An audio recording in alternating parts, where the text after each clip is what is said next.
taking it away from my vision to the perspective on the quarterback position, Yes. we posted a poll on the community page of the YouTube channel right here at FSU and asked the question, should Florida State bring in a transfer quarterback to challenge Jordan Travis?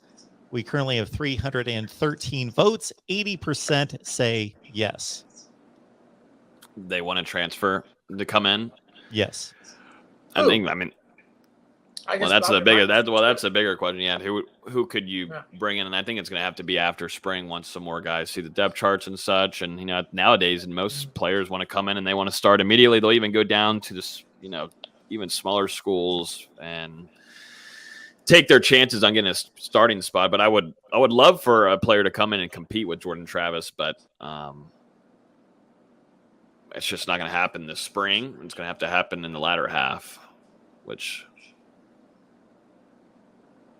stinks, but I just don't. The competitive. I would love to have more competition. That's one thing where I don't want Jordan Travis to feel comfortable. I don't want him feeling comfortable. I don't think any coach really wants that. I want him to feel comfortable behind his offensive line, but I don't want him to feel too comfortable ahead of whoever's behind him. And we'll see if Duffy makes some strides, or Tate Rodemaker, who we saw at tour duty on Tuesday, was wearing a black jersey for being one of the most excelling players on the team that week of tour duty. So we'll see. But I would love to have a transfer quarterback come in and just depends on who you got, either if it's going to be a competitive one or whatever. But I mean, you're not going to change up, you're not going to mess with what you've already kind of got right now, but you got to have some kind of depth. I guess my concern and my question for both Logan and Mark, since you guys know about this, who would you go after if you're Florida State, judging by what Florida State has, judging by Florida State's offense, what they have seemingly decided their offense is going to be? What quarterback would you go out there? And obviously we've used the name JT Daniels so many times on the show. I don't think it's going to be him. But what quarterback would you go after? It's interesting that there is now, as of the last few days, a quarterback who's pretty accomplished and very similar to Jordan Travis in some ways, with a similar name to JT Daniels, Jaden Daniels at Arizona State, who's available.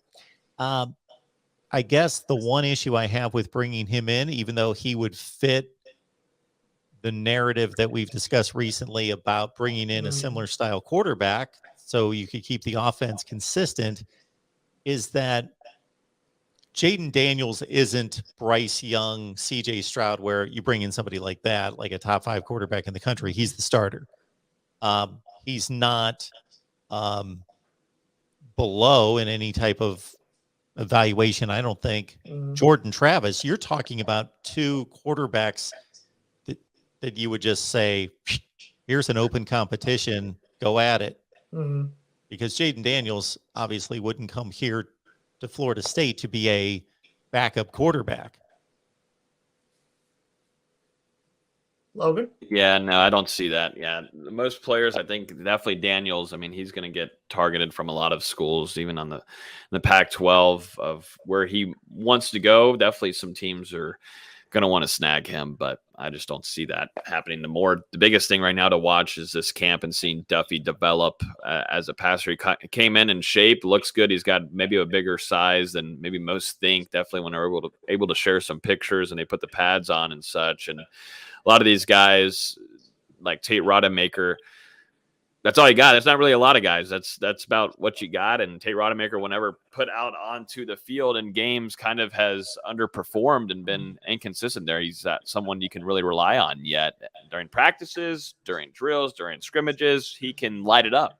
He can be your best passer. I think he has the strongest arm on the team, probably has the best deep ball in this room, but who's going to step up? Is it going to be Duffy? Is it going to be Rodemaker? But 2 guys behind Travis, who has past problems with staying healthy throughout a season, through a game even, is your biggest problem right now. And we'll see how that goes in the spring camp. And not only that, there's guys like Trey Benson in the running back room who can see how fully healthy he is. Heard that he's got some nice top end speed too. Got to see him work it out on Tuesday. And you got Trayshawn Ward. You've got a whole kind of tool set now. You got DJ Williams, you've got Lawrence Toafili, and now you've even still got Ja'Kai Douglas that you use around as a gadget player too. Corey Wren, who's supposedly the fastest guy on the team.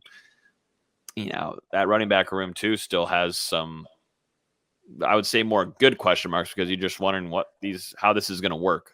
But Norvell does seems to do well developing running backs and getting some production out of them.